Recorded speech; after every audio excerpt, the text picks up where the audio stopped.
అక్షింతలు కనపడుతుంది జరాగులా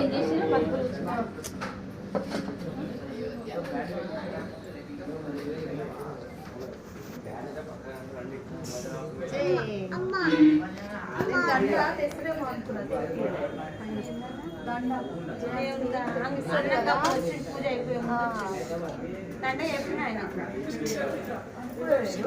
చెప్పినారా అన్నం పప్పు కూర చారు పెరుగు చెప్పిన అన్నకు దండ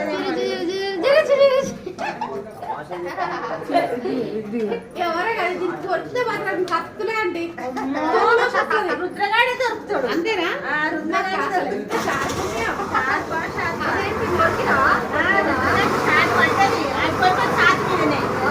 వీడియో కాల్ చేసి చూపించిండు పెద్దోడు చిన్నోడు ఉన్నాడు చిన్నకి అట్లనే ఉంటాడు షార్ప్గా అయితే ఇట్లా అయితే స్కిన్ కూడా వచ్చింది మా నాన్నగారికి అసలు అప్పుడు రానుకుండే మచ్చ అయితే మొన్న గుర్తుంది అనమాట పోయినా కొరికింది ఎవరైనా కనిష్క ఎవరు అన్న చిన్న అన్న అన్న నేనే